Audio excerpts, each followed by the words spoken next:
परमात्मा को पाने तथा उसका वास्तविक लाभ प्राप्त करने के लिए पवित्र बाइबल में प्रमाण है कि प्रभु ने मनुष्य को अपना ही स्वरूप बनाया। 6 दिन में सृष्टि रचकर 7वें दिन विश्राम किया। कुरान शरीफ में प्रमाण है कि हजरत मोहम्मद को खुदा स्वयं कह रहे हैं कि मैंने तुम्हें उस परमात्मा की महिमा बताने के लिए भेजा है। वो परमात्मा कबीर है जिसने 6 दिन में सृष्टि रची तथा 7वें दिन तख्त पर जा विराजा।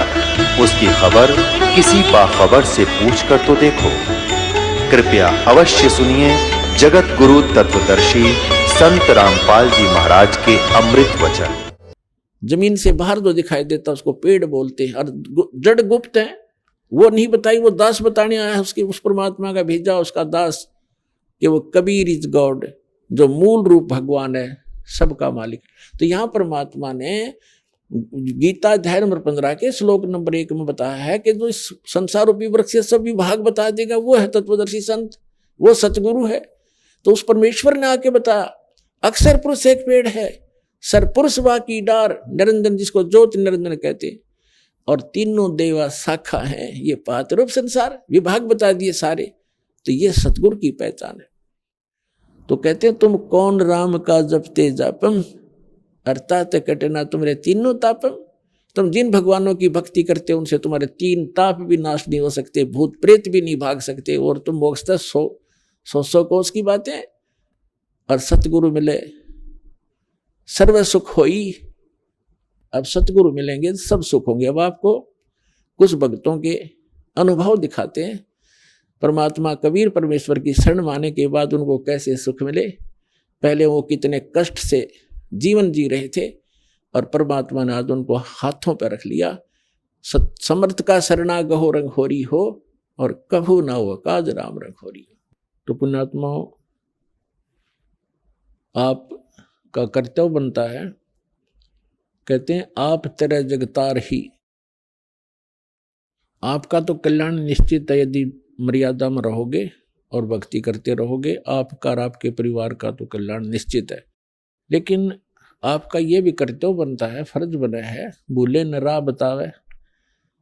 जिसको ज्ञान नहीं है, भटक रहे हैं, उनको कोशिश करें समझाने की, लेकिन प्यार से।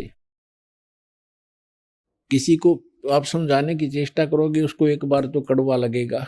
आपको भी ऐसा ही महसूस हुआ होगा प्रारंभ में, हमें भी ऐसा ही लगा था। जैसे गोरखनाथ जी को परमात्मा ने कहा था, गोरखनाथ मैं सबका गुरुआ, मैं सबका गुरु हूं पूरे विश्व का। तो गोरखनाथ जी कह रहे थे आपका तुमरा वचन मोह लाग गए कड़ुआ। आप जो कह रहे हो ना अपने आप को मैं सबका मार्गदर्शक हूँ, गुरु हूँ, ये बात मुझे अच्छी नहीं लगती, कड़वी लगती है, बुरी लगती है। तब परमेश्वर ने कहा था कि कड़वा लगे सो मीठा होई, हमारी बात पतीजा जोई। हमारी बात पर विश्वास करोगे तो आज जो आपको कड़वा लग रहा है एक दिन मीठा होगा। तो पुण्यात्माओं, आपका कर्तव्य बनता है इस परमेश्वर के सच्चे ज्ञान को अपने भाई बहनों पूरे विश्व के सभी हम एक वहाँ तक पहुँचाओ, जन जन तक पहुँचाओ। हम सभी एक परमात्मा के बच्चे हैं। हम अपनी अनजानपने में भिन्न भिन्न हो गए, गलत गुरुओं ने हमें बांट दिया, तो हम फिर एक हो सकते हैं। इस परमात्मा के ज्ञान को जन जन तक पहुँचाओ। यहाँ आश्रम से जो प्रचार की सामग्री ले जाओ और कोशिश करो सब तक पहुँचाने की। आपको एक और विशेष उपकार होगा, आत्म प्राण उद्धार ही। ऐसा धर्म नहीं और एक जीव को काल के उस पाड़े ते छुटवा के सतलोक आश्रम में जोड़ने का इतना पुण्य होगा जैसे करोड़ गऊओं को कसाई से बचाने का एक पुण्य होता है। तो आपको इतना पुण्य होगा। आप भी प्रचार करो और प्यार से करो, किसी का संघर्ष नहीं करे। कोई आपको बुरा भी बोला, आपका भाई बहन समझ गए कि इसको पता नहीं है, तो उसके साथ विरोध नहीं करे, आगे चल पड़े। जिसको सुहा उसको ज्ञान समझावे, और यहाँ से पुस्तकें लेकर वो बांटो और सबका कल्याण कराओ। बोलो सतगुरुदेव की जय।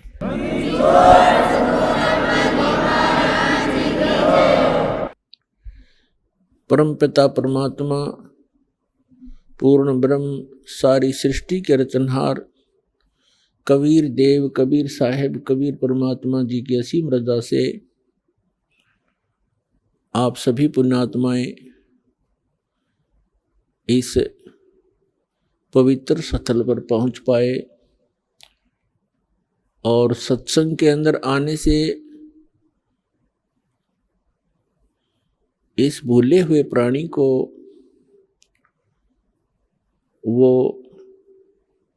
यथार्थ उद्देश्य, जीने का जो वास्तविक टारगेट है, उद्देश्य है, लक्ष्य है, उसका ज्ञान होता है।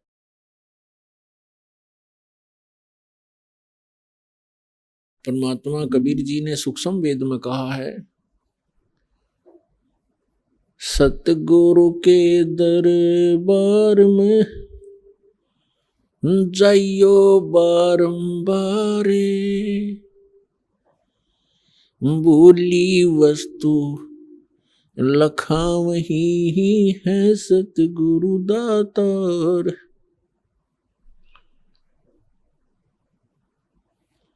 सतगुरु के दरबार में जाइयो बारंबार और वो भूली वस्तु याद दिलावें, है सतगुरु दातार।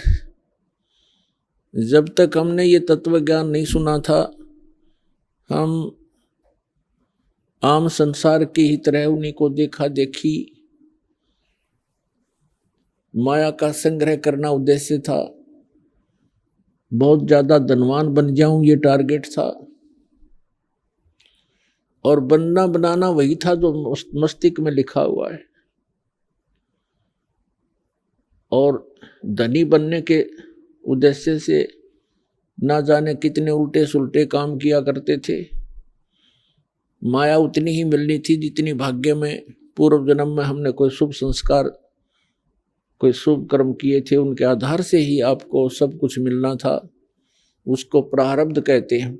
मिलना था आपको प्रारब्ध, लेकिन प्रत्येक व्यक्ति धनी बनने की चेष्टा में ना जाने कितने गलतियां कर बैठता है। इधर उधर से कोई पैसा इकट्ठा भी कर लेता है, कोई रिश्वत लेकर, मिलावट करके, किसी से छल कपट करके, तो वो पैसा तो रहेगा नहीं, क्योंकि वो आपकी किस्मत में नहीं है। उसके कारण आपको वो पाप जो इकट्ठे किए, उस धन को संग्रह करने में, संचित करने में, वो आपके पास परमानेंट रह जाएंगे और वो धन, वो माया, वो संपत्ति नहीं रहेगी। तो जब तक हमें ज्ञान नहीं था तो हम इसी भाग दौड़ के अंदर मृत्यु को ही प्राप्त हो जाते थे और मनुष्य जीवन का जो मूल उद्देश्य था उससे वंचित रह जाते थे। कबीर साहब कहते हैं, राम नाम कड़वा लगे, मीठे लगे दाम, दुविधा में दोनों गए, माया मिली न राम।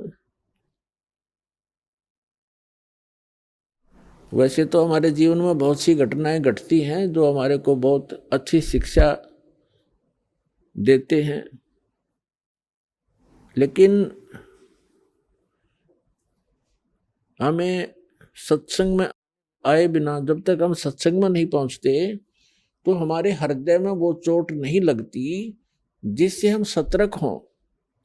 तो सत्संग में आने से इस प्राणी को जो ये गलतियां करता है उसका आभास होता है कि सचमुच ये बहुत भयंकर भूल बनी हमारे से, और आगे वो चेष्टा करना प्रारंभ कर देता है कि हे भगवान, आगे गलती करूंगा नहीं। लेकिन जब तक परमात्मा का सहारा आपको नहीं मिलेगा तो आप गलतियां करने से रह भी नहीं सकते। कारण क्या है? जैसे हमारी परंपराएं इतनी खराब बन गई हैं, कोई लड़की का विवाह करना चाहता है हमारा सिर घूम गया लड़के वाले का, वो सोचता है कि लड़की वाले को लूट लूं और बहुत ज्यादा धन लूं, अच्छा कोई बढ़िया लोग दिखावा दो, भी कोई अच्छा दहेज प्राप्त करूं। अब कन्या तो उसके भी है, जिसका लड़का उसके लड़की भी होगी एक आध को छोड़कर, तो उस समय वो भूल जाता है कि कन्या तेरे घर भी है और आपने भी इसका विवाह करना है। यदि उस सामने वाले की तेरे जैसी नीयत होगी तो कैसे विवाह कर पाओगे इस बेटी का। तो इस प्रकार हम ये परंपराएं हम इतनी खराब कर चुके हैं, अब हमारे बस से बाहर होगी, एक रूटीन बन गया।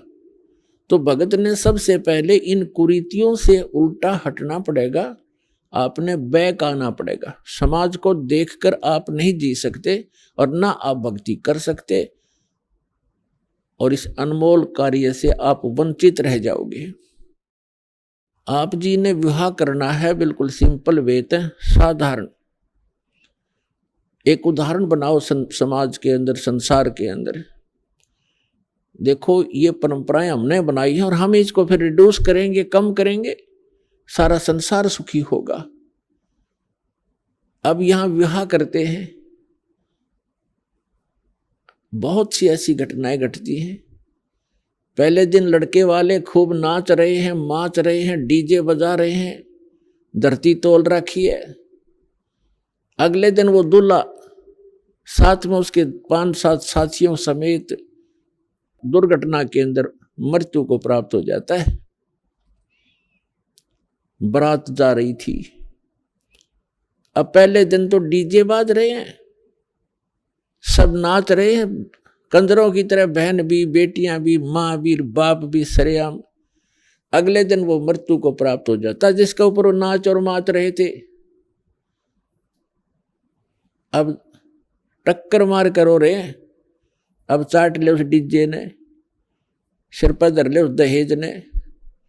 तो पुण्यात्माओं, ज्ञान बिना दुखी हो रहे हम, और ज्ञान परमात्मा बिना हमें कोई नहीं दे सकता, क्योंकि हम गलत लोक में रह रहे।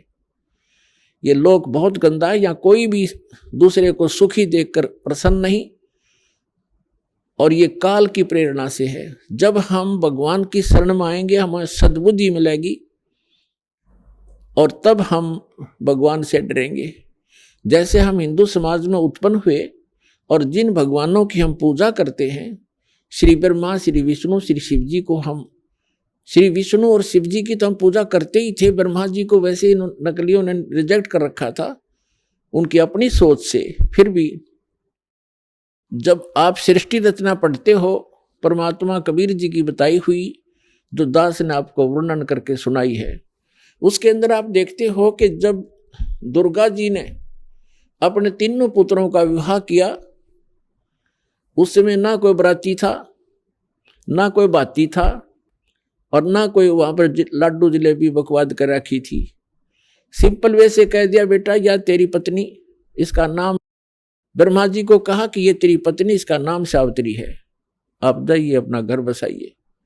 विष्णु जी से कहा कि ये तेरी पत्नी, इसका नाम लक्ष्मी है, जाओ बेटा अपना घर बसाओ। और तीसरे से कहा कि इसका नाम उमा है, और जाओ शंकर बेटा अपना घर बसाओ। उससे हम इतना सारा संसार उन्हीं से उत्पन्न हुआ। तो पुण्यात्माओं, ये बाद में तो शिव जी की बरात और भूत और प्रेत, ये कोरी बकवास दिखाई जाती है। तो हमने अपनी बेटी को पराई करना है, वचन से होता है। और भगवान का जो नाम मंत्र आपको मिल जाएगा बेटी को या बेटे को, उस जैसा दहेज इस धरती पर नहीं है। परमात्मा की पावर का कनेक्शन मिल जाएगा, सदा सुखी रहेगा भगवान, उसके साथ रहेगा। तो अपने इस बात का डर बना रहना चाहिए कि आज हम किसी से दहेज लेते हैं तो ये हमारे ऊपर कर्ज बन गया, और इस कर्जे को हमने देना पड़ेगा। कभी भैंस बनोगे उसकी, लड़की वाले की अगले जन्म में कहीं ना कहीं, या गधा बनोगे या खच्चर बनोगे, उसका पूरा पाई पाई देना होगा। गरीबदास साहब जी कहते हैं, तुमने उस दरगाह का मैल नहीं देखा और धर्मराज के तिल तिल का लेखा। एक एक पाई का, एक एक नए पैसे का हिसाब आपको करना पड़ेगा। तो यहाँ पुण्यात्माओं, भगवान से डर के आपने चलना पड़ेगा। समाज से बिल्कुल बाइकाट करना पड़ेगा। बाइकाट का मतलब ये है कि उनकी परंपराओं में सहयोग नहीं लेना ना देना, और साधारण तरीके से रहना। ठीक, आपके पूर्व जन्म के संस्कार अच्छे हैं, चाहे कोई मकान भी बना लो, कैसा ठीक सा बना लो, कोई कार भी ले लो, मोटरसाइकिल भी प्राप्त कर सकते, क्योंकि आज कलयुग है। तो कहने का भाव ये है कि यदि भगवान की दया है तो लीजिए, नहीं तो भगत को जीने के लिए अपने परमात्मा कबीर जी की उस जीवन शैली पर नजर लगानी चाहिए। सारे ब्रह्मांडों का निर्माता, सभी आत्माओं के उत्पन्न करने वाला, सबका धारण पोषण करने वाला, सबका पेट भरने वाला, राजा को राज देने वाला, सेठ को धन देने वाला, वो स्वयं एक झोपड़ी में रहा करते थे। सारे ब्रह्मांडों का पेट भरने वाला, सबका धारण पोषण करने वाला, असंग ब्रह्मांड का संचालक बनारस के अंदर एक झोपड़ी में रहा करते थे। तो परमात्मा कहा करते थे कि लोक लाज ना कीजिए, निर्भय हो रहिए, यो मन साधो दीजिए तो गोविंद पाइए। हमने एक साधारण जीवन जीने की आदत डालनी चाहिए। संसार की तरफ देखकर हम कभी भी भक्ति मार्ग में इस सफर पर नहीं चल पाएंगे। तो परमात्मा, परमेश्वर, सारी सृष्टि के रचनहार एक भूमिका करके गए थे कि भी मैं कैसे रह रहा हूं। और भले ही कोई कोठियों वाले हैं जिन्होंने 10-10 प्लाट लेकर खरीद रखे हैं, सिर पर धर कर ले जाएंगे उनको, अगले दिन मृत्यु हो जाती है, वो प्लाट वहीं रह जाते हैं। आप कहीं चूहा बनकर उन्हीं प्लाटों में बिल खोद कर रह रहा होगा। तो ये बातें, इस ज्ञान के आधार से आप इस भक्ति मार्ग पर चल पाओगे, अन्यथा फिसल जाओगे इस रपटीली मार्ग से। तो हमने जो परमात्मा ने जो ज्ञान दिया है उसको आधार बनाओ। तो पुण्यात्माओं, पहले दिन डीजे बजाते हैं, नाचते और गाते हैं, अगले दिन दुर्घटना हो जाती है, या महीने 2 महीने 6 महीने के बाद कोई ना कोई और दुर्घटना घट जाती है। तो इन सब बातों को, भले ये एकाध घटना है, लेकिन हमने इसको ये मान के चलना पड़ेगा कि यह बिजली कभी भी गिर सकती है। जिस लोक में रहकर हम मस्ती मार रहे हैं, ये समय मस्ती मारने का नहीं है, जन्म सुधारने का है, कर्म सुधारने का है, परमात्मा की भक्ति करके अपना जीवन सफल करने का समय है। तो इसके विषय में नानक साहिब जी कहते हैं कि ना जाने काल की कर डारे, और किस विध ढल जा पासावे, और जिन्हां ते सरते मौत खुड़क दी, उन्हां केड़ा हासावे। नानक साहिब जी सिख धर्म के प्रवर्तक, परमात्मा प्राप्ति के उपरांत वो ऐसे रहा करते थे मायूस से, क्योंकि वो उस स्थान को देख चुके थे जहां पर हम पहले रहा करते थे। एक परम सुख में स्थल है और हम उसको छोड़कर इस गंदे लोक में फंस गए थे। अब जिसने वो स्थान देख लिया उसका मन यहां नहीं लगेगा, उसको तो ऐसा लगेगा जैसे तू गलत जगह फंस रहा है, कब वो समय आए मेरे मृत्यु हो, परमात्मा मुझे ले चले उस लोक में। तो इसलिए वो हमेशा मायूस रहते थे, यहाँ का कोई भी सुख उनको सुख दिखाई नहीं देता था। तो उस समय 1-2 भक्त जाते थे, उनसे कहा करते थे कि महाराज जी आप हमें कभी खुश नजर नहीं आते, आप मायूस मायूस से रहते हैं, इसका कारण बताइए। तो नानक साहिब जी ने कहा था, भाई ना जाने काल की कर डारे, और किस विध ढल जा पासावे, और जिन हाथे सिरते मौत खुड़क दी, उन्हां केड़ा हासावे। क्या हमें पता है, ये मालूम है कि कभी भी बिजली गिर जाएगी, ना जाने किन कारणों से हार्ट अटैक हो जा, कोई और रोग के कारण मृत्यु हो जा, दुर्घटना में हो जाए। और यहाँ पता नहीं के बिजली गिर जा, जैसे उत्तराखंड के अंदर गए थे केदारनाथ का माथा टेकने और कल्याण कराने, और वो क्या हो गया वहां पर, 1 सेकंड में आराम से बैठे बतला रहे थे। कोई कुछ कर रहा था, कोई सोच रहा था, कोई विवाह की बातें कर रहा था, कोई भविष्य की प्लानिंग बना रहा था, ये बनाऊंगा, वह कोठी बनाऊंगा। अरे 1 मिनट में बादल फट गया, इतना भयंकर फ्लड आएगी कि सब कुछ बहा दिया, उनकी नामो निशान नहीं। काफी लोगों का तो 100 भी नहीं मिले, मलबे के अंदर दब गए। तो पुण्यात्मा इसे लोक में और नाचो गाओ, और यहाँ की भविष्य की स्कीम और ये कोठी बनाने की बनाओ, तो भक्त नहीं हो, छींट नहीं लगी आपका भक्ति की। फिर तो नानक साहब जी कहते, ना जाने काल की कर डारे और किस विध ढल जा पास आवे, और जिनाते सरते मौत खुटक दी। 1 सेकंड का पता नहीं। कबीर साहब कहते, ना जाने अगले सांस का आवण हो कि ना हो। तो उनको कैसा हासा, वो क्या किस चीज पर हंसे। फिर उन्होंने पूछा, क्या आप सदा ऐसे मायूस रहते हैं, क्या आप सदा ऐसे ही रहते हैं? कहते नहीं, साध मिले सड साधी होंदी और विछड़ जाए दिलगीरी वे, अख दे नानक सुनो जिहाना, ये मुश्किल हाल फकीरी वे। कि जिसमें मेरे भक्त, मेरे शिष्य जब वापस आते हैं सत्संग श्रवण करने के लिए, और ये यूं के यूं आ जाते हैं, तो मुझे खुशी होती है। क्योंकि पहले स्टार्ट में बहुत ही कम श्रद्धालु उनकी शरण में आए थे, क्योंकि वो ज्ञान, पहले वो हिंदू धर्म में जन्मे थे नानक साहब जी, और फिर उसके बाद ये हमारा मार्ग तो एकदम विपरीत है, उसमें लोग शिक्षित थे नहीं, तो उनकी मार्ग को स्वीकार करने वाले उस समय बहुत कम थे। तो जिस भी कारण 150, 200 जितने भी भक्त आते थे सत्संग छोड़ने के लिए, तो गिनती के होते थे, और 2-4 नहीं आते किसी दिन, तो गुरुदेव पूछा करते थे, फलाना नहीं आया भाई, क्या बात होगी।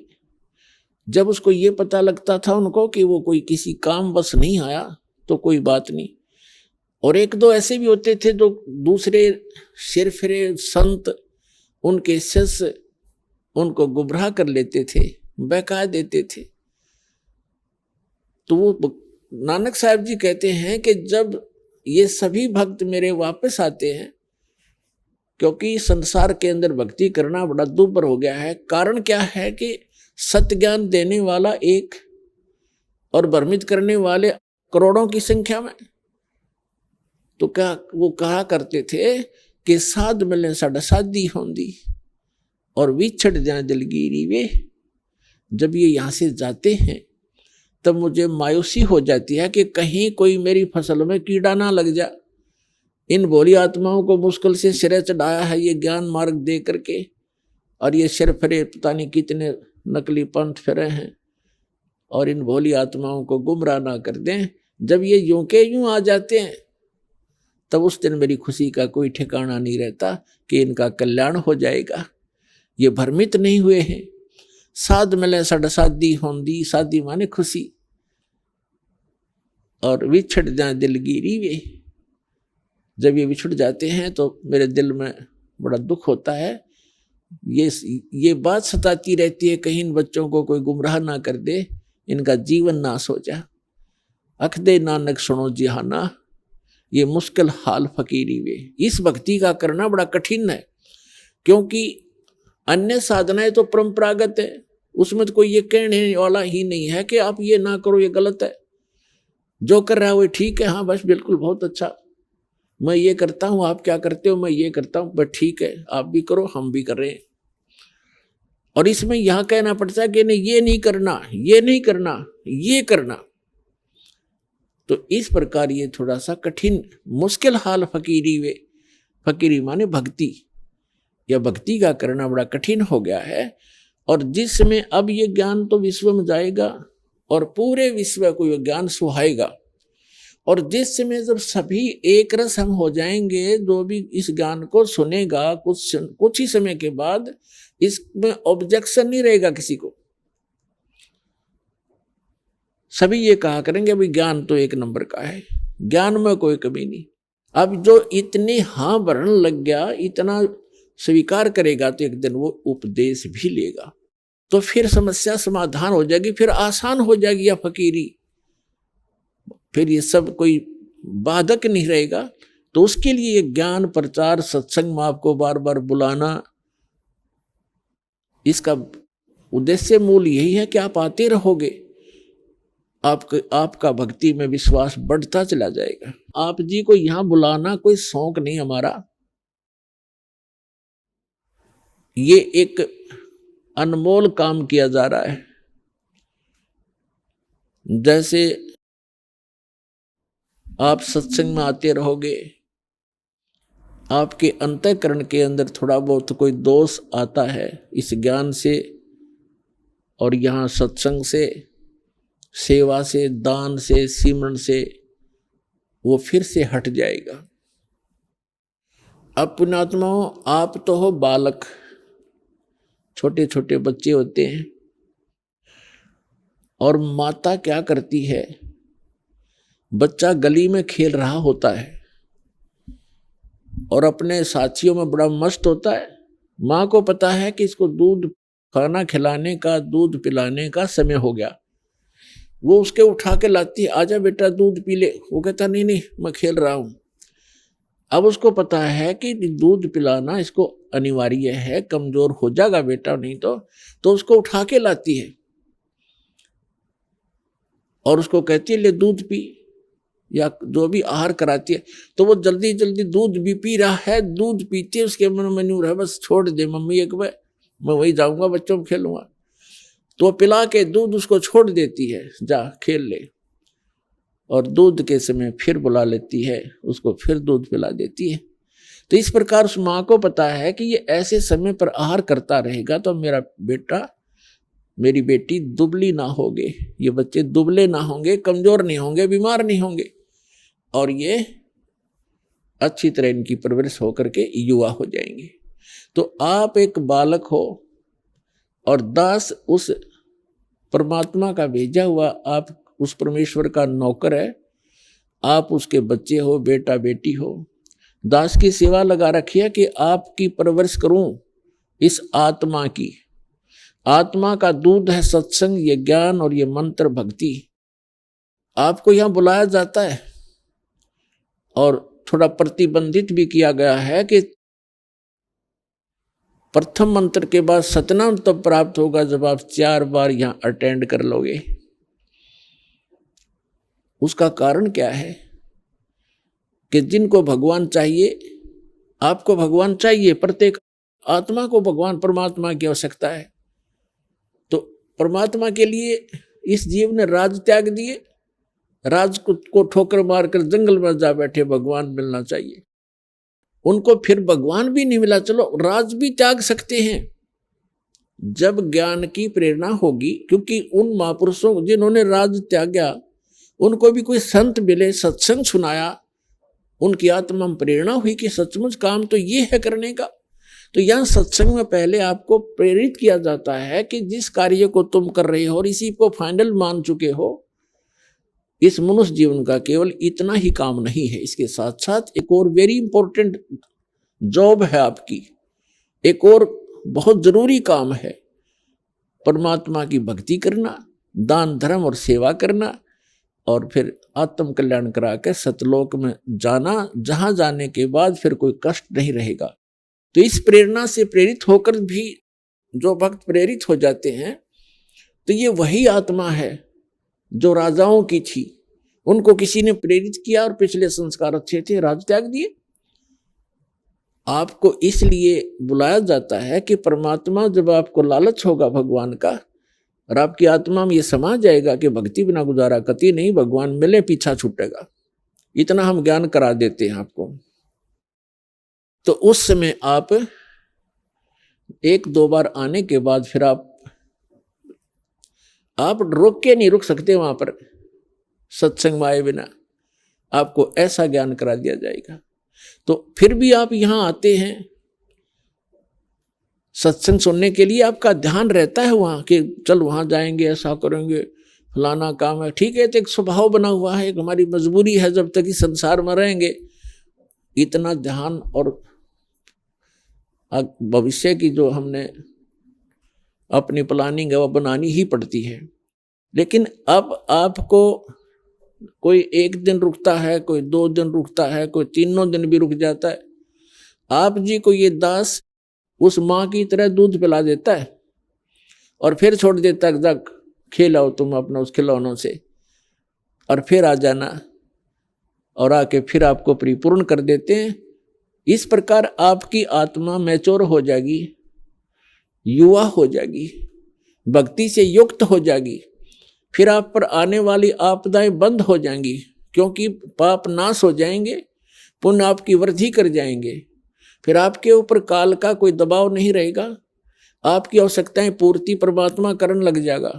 फिर आपने ना चोरी करने की जरूरत पड़े, ना रिश्वत की आवश्यकता पड़ेगी, ना कोई और अटपट करके निर्वाह की आवश्यकता नहीं पड़ेगी, यदि नाम पर और मर्यादा ठीक से करते हुए निभाते हुए लगे रहे। और फिर हम परंपराओं को कम करेंगे, खत्म करेंगे। अब जैसे पुण्यात्माओं ये त्योहार मनाए जाते हैं, एक भक्त कह रहा था, एक नहीं बहुत से ऐसे भक्त में मिलते हैं, एक दो याद रह जाता है। उसने बताया था जब दीक्षा लेने आए किसी भक्त के माध्यम से साथ आए वो, उन्होंने बताया जी हमने आज 10 वर्ष हो गए कोई त्योहार नहीं मना लिया। कारण क्या है कि कभी तो हमारा एक 5-4 मेरे चाचा ताऊ 5-6 भाई थे, उनमें कभी तो किसी की मृत्यु हो जाती है, किसी खास जवान की, कोई बहन विधवा हो जाती है, या घर का सदस्य मर जाता है। हमने 10 वर्ष हो गए कोई त्योहार नहीं बना लिया। तो पुण्यात्माओं अब वो त्योहार क्यों नहीं मना रहे?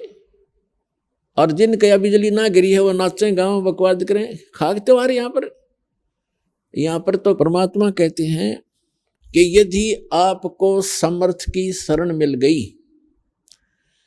फिर तो यहाँ आप खुशी मना सकते हो, और वो खुशी भी राम नाम में, भक्ति में। आपका ये त्योहार है सत्संग में आना, परमात्मा की भक्ति करो, सेवा करो, सिमरन करो, दान करो जैसा आपके हाथ से छूटे।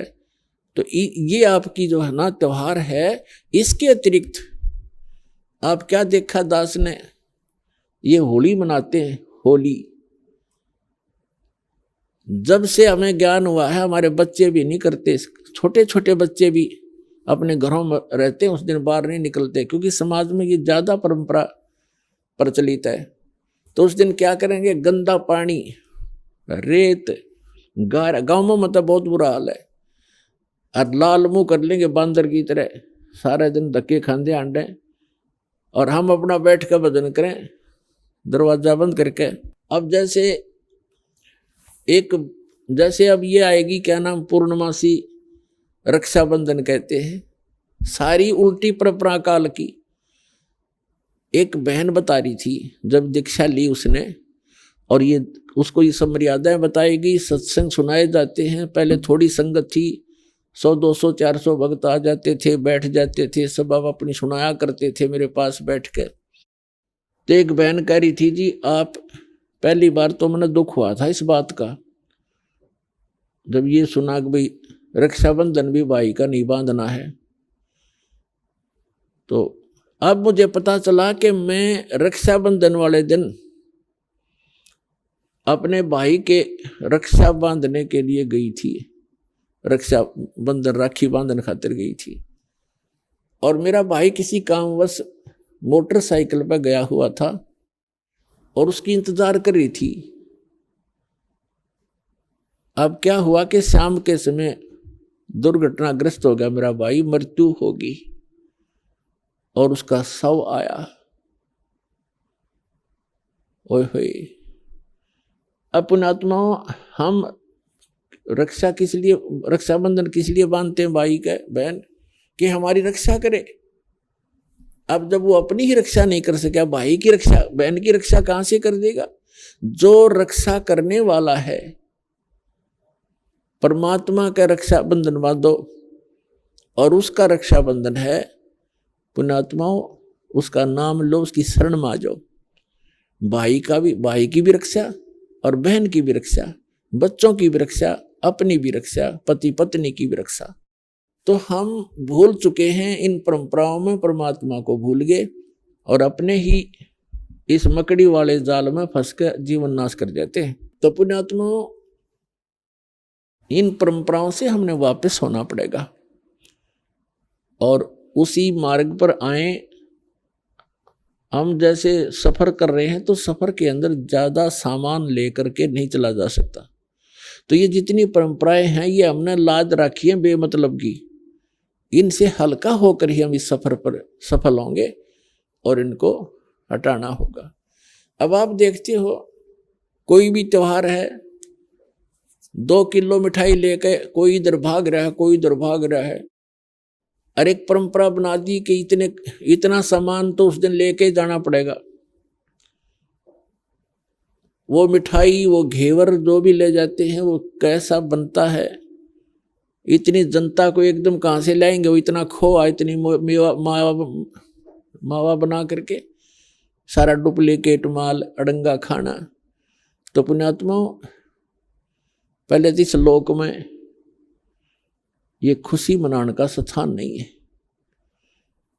परमात्मा कहते हैं समर्थ का शरणा गहो रंग होरी हो, फिर कदे न हो एकाज राम रंग होरी हो। समर्थ की शरण गहो, समर्थ का शरणा गहो रंग होरी हो। आपके होरी माने खुशी। आपके घर में अगर खुशी मनानी है तो समर्थ की शरण में आ जाओ, आपका रोज होरी रहेगी। ये सत्संग में आना, ये आपकी होली है, यही आपकी दीपावली है और यही आपके सारे त्योहार हैं। कहते समर्थ का शरणा गहो रंग होरी हो, फिर कभू ना हो अकाज, कोई आपका बुरा नहीं होगा। राम रंग होरी हो, राम के नाम की या खुशी बनाओ। फिर तो इस प्रकार हमने इन अपनी मर्यादाओं को भी सीमित करना है और भक्ति तभी हमारी सफल होगी। पुण्यात्माओं क्या बताते हैं, पर भी लेन जात है दुनिया, हमरा ज्ञान किने ना सुनिया। परमात्मा कहा करते के चारों युग में संत पुकारे, कूक कहा हम हेल रे, हीरे माणिक मोती बरसें, ये चग चुगता ढेल रे। परमात्मा आके बताते हैं कि चारों युगों में जिन महापुरुषों को, जिन संतों को मैं मिला, उन्होंने मुझसे प्राप्त इस यथार्थ ज्ञान का सब जगह प्रचार करने की चेष्टा की और मैं भी आकर के ऊंचे स्वर में सबको आवाज लगा लगा कर सुनाता हूँ। कबीर परमात्मा जी ये हमारे मालिक हैं, ये हमारे हमदर्द हैं, ये हम सभी के जनक हैं और ये हमारे लिए भटक रहे हैं, ये हमारे लिए तड़फ रहे हैं कि ये फंस गए काल के। और यह कोई जीवन है इनका? मनुष्य जीवन में सुखी नहीं, फिर गधे कुत्ते सूअर बनकर कहाँ क्या आहार करोगे, कहाँ पढ़ोगे, कहाँ रहा करोगे। और यहाँ पता नहीं कब क्या हो जाए इस परिवार। आज हम बड़ा पूरा परिवार है, खुशी का ठिकाना नहीं है, बच्चे हैं, ब्याह हो गया, अच्छी रोजगार है, खुशी है। अरे 1 मिनट में ना जाने घर के 3-3 सदस्य इकट्ठे मर जाते हैं, परिवार के परिवार नष्ट हो जाते हैं दुर्घटना में। तो परमात्मा कहते हैं काल ने तुम्हारी रोड़ बार रखी है, काल ने तुम्हारे को मूर्ख बना रखा, भ्रमित कर रखा, तुम इतना ही दिखा है, तुमने इससे आगे दिखाई नहीं देता। तो परमात्मा हमारे मोतियाबिंद का ऑपरेशन करने के लिए आते हैं और कहीं भी खड़े होकर के आवाज लगाने शुरू कर देते हैं। कबीर साहब कहते हैं मैं रोवत हूँ सृष्टि को, ये सृष्टि रोवे मोहे, गरीबदास इस वियोग को समझ न सकता कोई। ये आत्मा भटक रही है, परमात्मा को रोती फिर रही है। हे समर्थ, हे सर्व सुखदाई, हे सब पापों के नाश करने वाले, हे सब संकटों के दूर करने वाले, काटने वाले भगवान, हमें सुख दे। प्रधानमंत्री के सत्र का काम और पटवारी का एप्लीकेशन लगा रहे हैं हम। कहाँ जाते हैं? मंदिर में मूर्ति पे, या मस्जिद में बैठकर करते हैं, या कहीं और जैसे चर्च में, गुरुद्वारों में, या किसी देवताओं को हम अर्जी लगाते हैं। तो वो अर्जी, वो भले ही आपकी अर्ज सुन रहे हैं लेकिन वो कर कुछ नहीं सकते। समर्थ का शरणागहो रंग होरी हो, कबू ना हो अकाज राम रंग होरी हो। तो समर्थ की शरण में जाने से हमें लाभ होगा। तो वो परमात्मा कहते हैं कि मैं रोवत हूँ सृष्टि को, और ये सृष्टि रोवे मोहे, ये मुझे खोज रहे हैं। ये सारे सुख देने वाले, हमारे सब संकट का निवारण करने वाले, तीनों ताप के नाशक, हे परमात्मा आप हमें सुख दो। लेकिन जहाँ अर्जी लगानी चाहिए थी वहाँ अर्जी हमारी पहुँच ही नहीं पा रही, हमने उसको पता ही नहीं कि ये कहाँ अर्ज करें। तो यहाँ परमात्मा कहते हैं आप मेरे लिए भटक रहे हो और मैं तुम्हारे लिए भटक रहा हूँ। हमारे इस वियोग को, हमारे बीच में जो ये दीवार खड़ी कर दी अज्ञान की, इसको कोई समझ नहीं सकता। तो उसके लिए परमात्मा ने इस दास को भेजा है, आत्मा और परमात्मा का मेल कराने के लिए, और बीच से इस अज्ञान का नाश करने के लिए। तो अब ये ऐसा ज्ञान है, परमात्मा ने 600 वर्ष पहले ये ज्ञान मलाई बनाकर और अपना रख गए थे भगवान। लेकिन पुण्यात्माओं, कबीर सागर, कबीर वाणी, कबीर बीजक, कबीर साखी, कबीर दुहावली, कबीर शब्दावली, ये तो एक समझो वन है, वन, एक बहुत बड़ा फॉरेस्ट है। और वेद क्या करता है, उस फॉरेस्ट से जो आवश्यक जड़ियां होती हैं वो चुन लेता है। आइए अब हम उन श्रद्धालुओं के अनुभव जानते हैं जो जगत गुरु तत्वदर्शी संत रामपाल जी महाराज जी से दीक्षा प्राप्त कर चुके हैं तथा उनके द्वारा बताए गए भक्ति मार्ग पर चल रहे हैं। सर नमस्कार। नमस्कार जी। सर क्या नाम है आपका? मेरा नाम देवेंद्र यादव है। देवेंद्र जी कहाँ से आए आप?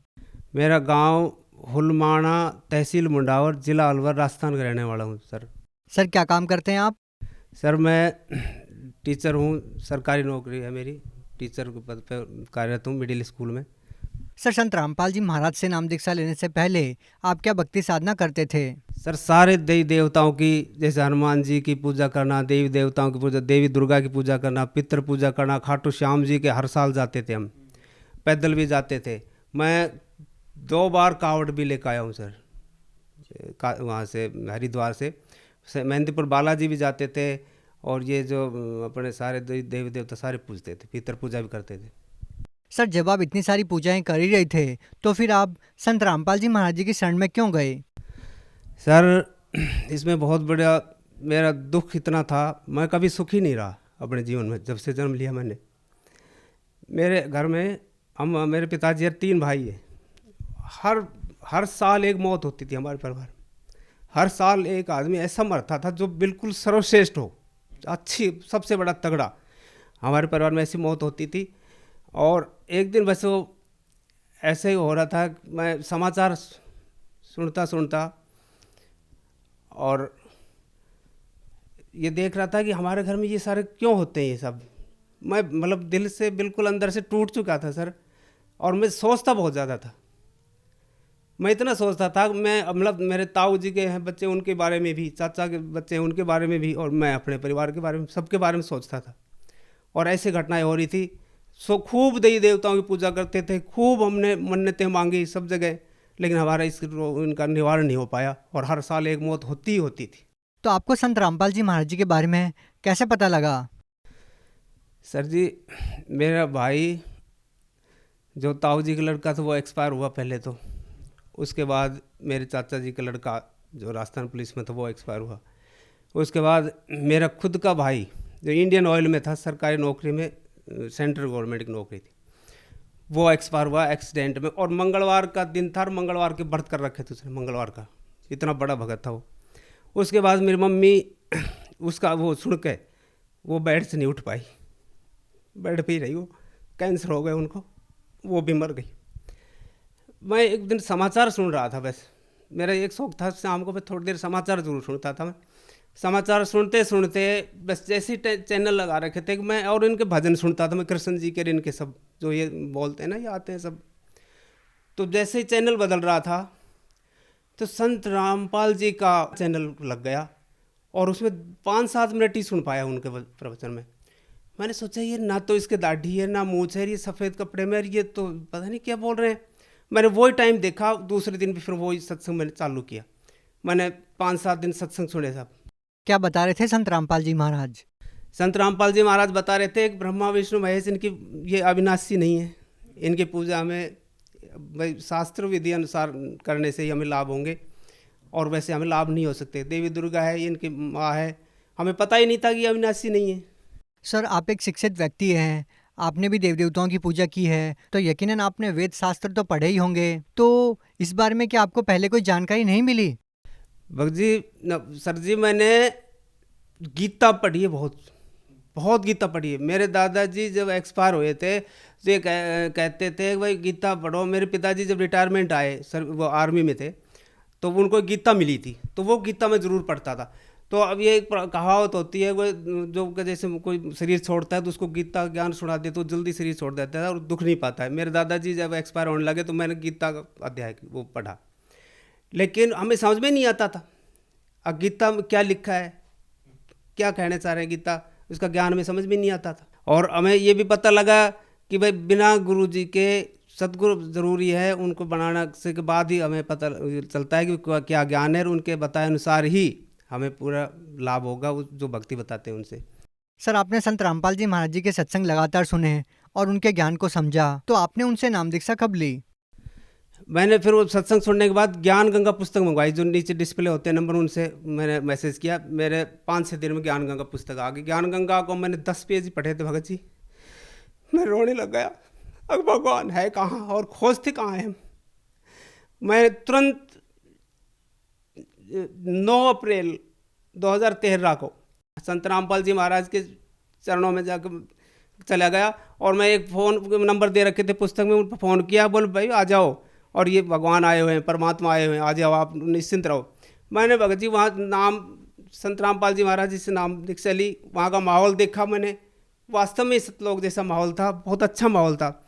और मैंने उसी दिन परीक्षा भी ले ली भगवान की, गुरु जी की, परमात्मा संत रामपाल जी महाराज की। मैंने उसी दिन परीक्षा ले ली, क्योंकि मैंने दूसरे दिन स्कूल में जाना था, और मेरे को वहाँ आश्रम में 4 बज गए थे।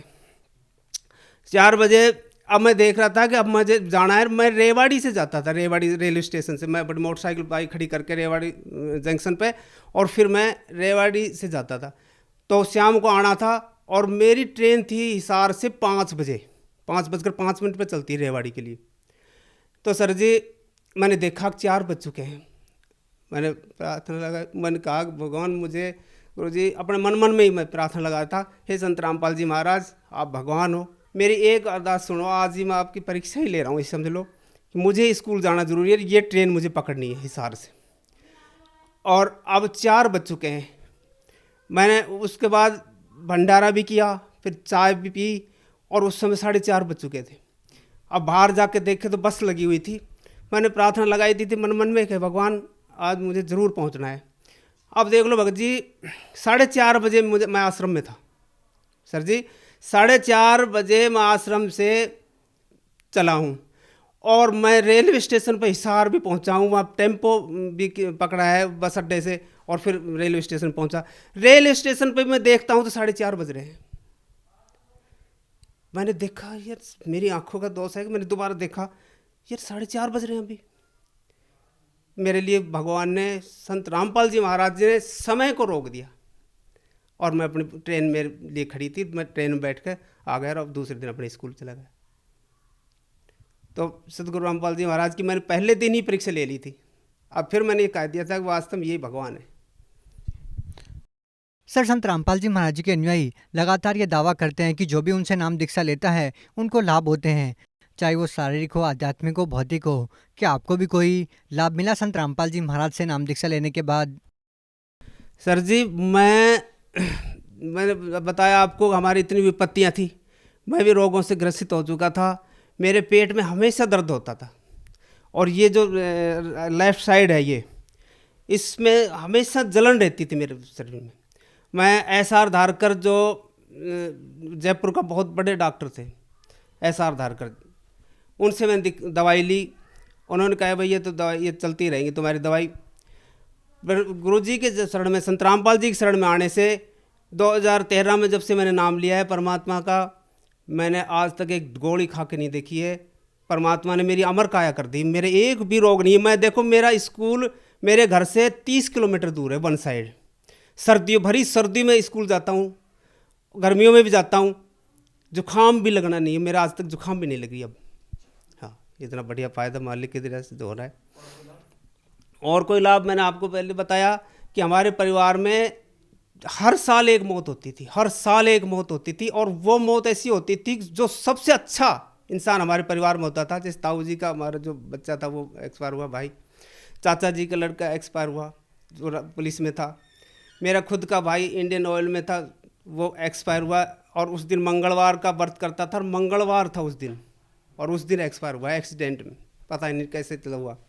उसके बाद मेरे चाचा जी एक्सपायर हुए, उसके बाद मेरी मम्मी एक्सपायर हुई। मैंने गुरु जी संत रामपाल जी महाराज से यही निवेदन किया था, मन मन में किया था बस, हे परमात्मा, हमारे हर साल ये मौत होती है।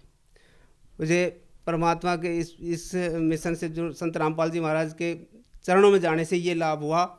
और परमात्मा से मैंने निवेदन भी किया, प्रार्थना की। संत रामपाल जी महाराज ने कहा कि आज के बाद आपके परिवार में ऐसी कोई घटना नहीं हुई, और वास्तव में आज तक हमारे परिवार में ऐसी कोई घटना नहीं हुई, अनहोनी घटना जो कहते हैं वो नहीं हुई है। सर, क्या आप भी कोई पहले नशा करते थे? नशा तो खैर नहीं करता था सर जी। सर, संत रामपाल जी महाराज के बारे में ये कहा जाता है कि जो भी उनसे नाम दीक्षा लेता है उनका सालों पुराना नशा छूट जाता है। क्या ये बात सच है?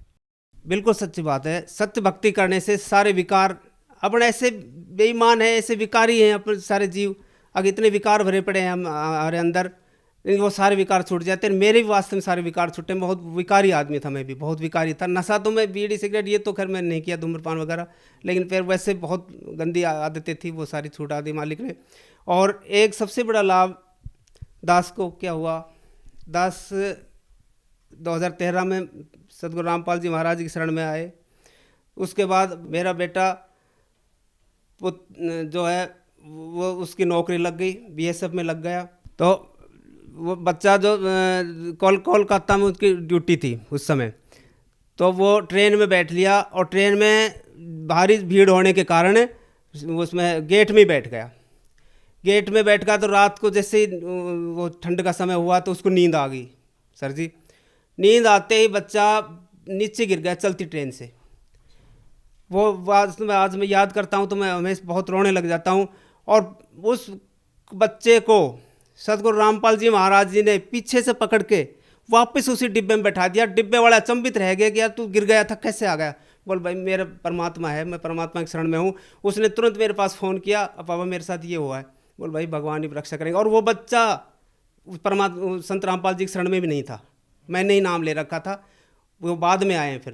फिर मैंने प्रार्थना लगाई सदगुरु रामपाल जी महाराज के पास, ये परमात्मा परिवार जो भी है समझ नहीं रहा है और आप शरण में लो।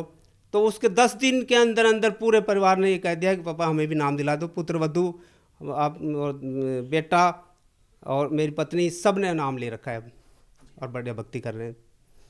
एक दिन अभी कोरोना काल की बात है, कितने वो बताऊँ मैं आपको।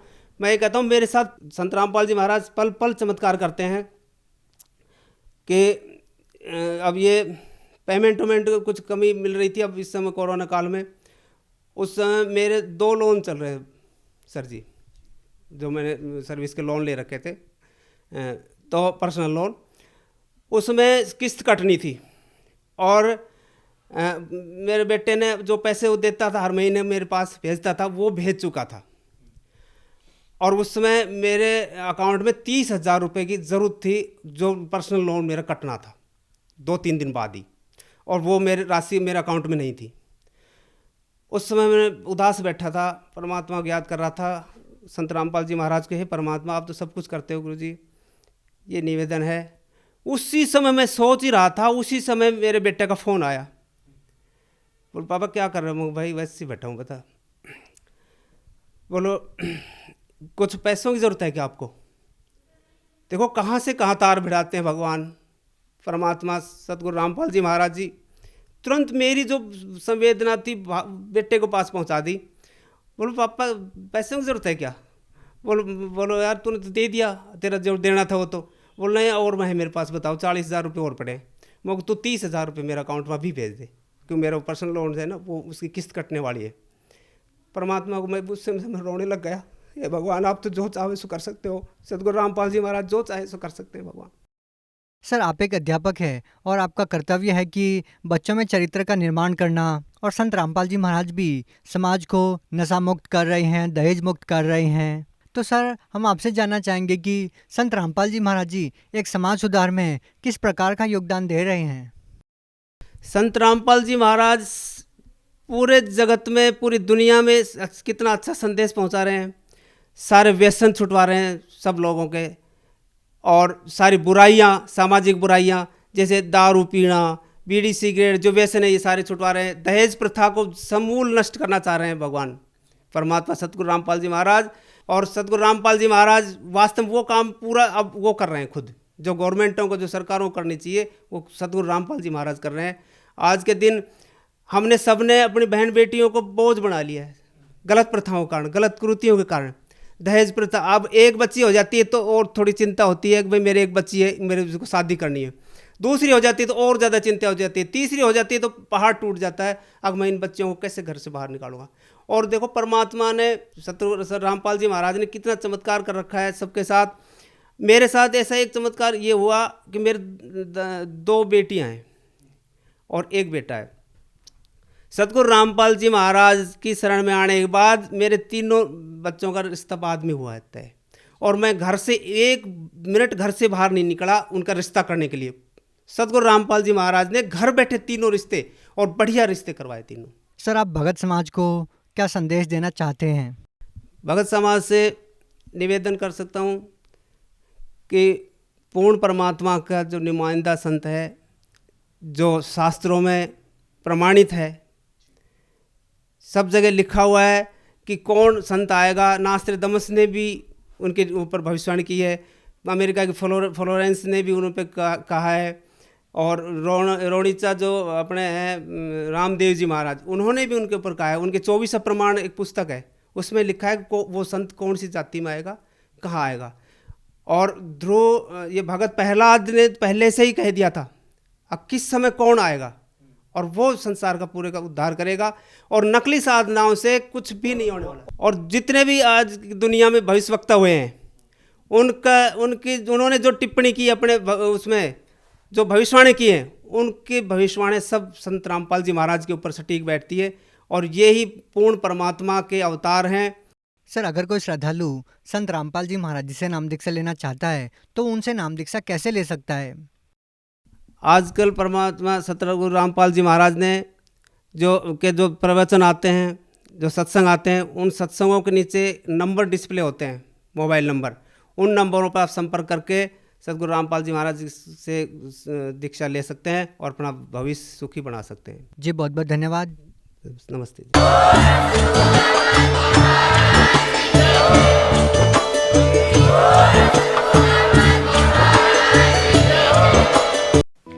आप सुन रहे थे जगत गुरु तत्वदर्शी संत रामपाल जी महाराज के मंगल प्रवचन। अधिक जानकारी के लिए संपर्क करें